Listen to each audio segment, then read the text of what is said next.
L'intelligence artificielle et l'emploi, c'est la grande question, celle qui agite, celle qui inquiète un peu tout le monde. Mais et si la réponse était bien plus surprenante que ce qu'on imagine? Si les vraies cibles n'étaient pas celles qu'on croit? C'est exactement ce qu'on va décrypter ensemble aujourd'hui.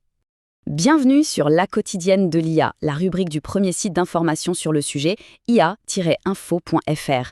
L'analyse qui va suivre, elle s'appuie sur un article vraiment éclairant de Didier Taormina qui a été publié en avril 2026 et qui, vous allez le voir, renverse pas mal d'idées reçues. Alors, la première idée qu'on va bousculer, elle est là, juste sous vos yeux. Et si, contre toute attente, la véritable cible de l'IA, ce n'était pas les emplois peu qualifiés, mais au contraire les cols blancs, les cadres, les professions intellectuelles. Ça change tout, n'est-ce pas?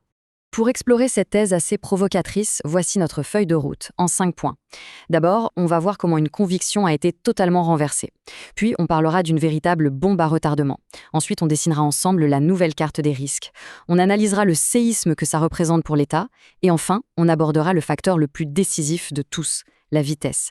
Allez, on attaque tout de suite avec notre première partie, la conviction renversée, ou comment une seule étude a en fait radicalement changé la donne. Jusqu'à il y a peu, le discours était assez simple, on se disait tous la même chose, l'IA va s'attaquer aux tâches répétitives, ennuyeuses, peu qualifiées. Logique. Sauf que la réalité, mise en lumière par une étude conjointe de COFAS et de l'Observatoire des emplois menacés, est tout autre. Le paradigme s'est complètement inversé. Ce sont maintenant les professions à haute qualification qui sont en première ligne. Et ce chiffre, 22%, il illustre ce basculement à la perfection. C'est le taux d'exposition à l'IA pour le décile des salaires les plus élevés en France. Oui, les plus hauts salaires. On ne parle plus des chaînes de montage, là on parle bien des fonctions qui exigent, du moins on le pensait, le plus de complexité cognitive. Passons à notre deuxième point. Si le choc n'est pas encore vraiment visible, c'est parce qu'une véritable bombe à retardement est en train de s'amorcer. Et paradoxalement, c'est en partie à cause du retard français. En fait, si l'impact semble encore limité, c'est parce que l'adoption de l'IA en France est pour l'instant très faible. Regardez, en 2025, seulement 7% des salariés l'utilisaient quotidiennement. Ce chiffre, il donne une fausse et même une dangereuse impression de sécurité. Parce que si on met ce chiffre en perspective, le retard français est saisissant. 7% d'utilisation quotidienne chez nous contre une moyenne mondiale de 26%. Mais attention, cet écart n'est pas du tout un bouclier. Au contraire, c'est le signe d'un choc à venir, un rattrapage qui pourrait être extrêmement brutal. Et le détonateur de cette bombe, c'est ce concept, l'IA agentique. Là, on change de dimension. Il ne s'agit plus d'une IA qui aide à rédiger un email. Non, on parle d'une IA capable de gérer un flux de travail complet. Lire une demande, trouver les infos, rédiger la réponse et la classer, le tout de manière autonome. C'est un saut qualitatif absolument majeur. Et la conséquence de ce saut, elle est vertigineuse.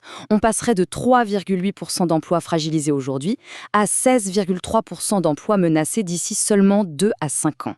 On parle de près de 5 millions de travailleurs. L'accélération est juste spectaculaire. Alors justement, qui sont ces travailleurs et où se trouvent-ils?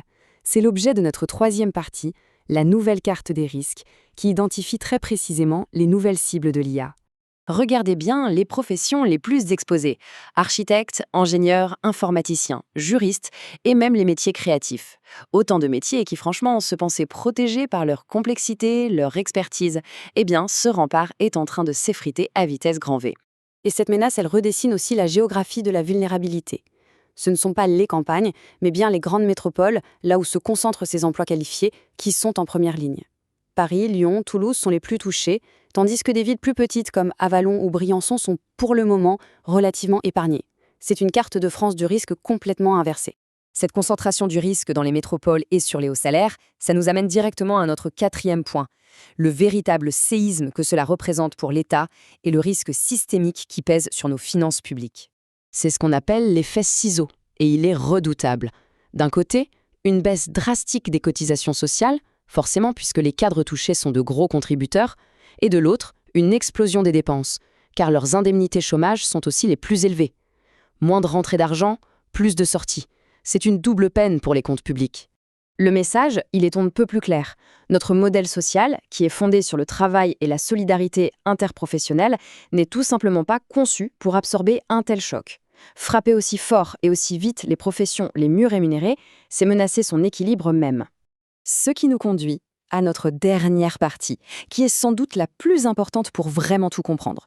C'est le facteur vitesse, ou la vraie nature du défi qui nous attend. Cette citation du sociologue Ian Ferguson, elle résume absolument tout. Le problème, ce n'est pas tant le nombre d'emplois touchés que la vitesse folle à laquelle le changement se produit. Une transformation sur 30 ans, c'est gérable, on a le temps de former, de réorienter. La même sur 3 ans, c'est un tsunami pour lequel personne n'est préparé. La vélocité, voilà le vrai, l'unique défi. Bon, il faut quand même apporter une nuance essentielle, c'est très important. L'étude, elle mesure une exposition au risque, pas une destruction certaine. Elle identifie les tâches qui peuvent être automatisées. Ça ne veut pas dire que tous ces emplois seront purement et simplement supprimés. Beaucoup vont se transformer, évoluer. La distinction entre menacer et éliminer est donc fondamentale. Ce qui nous laisse avec cette question finale, qui est sans doute la plus importante de toutes.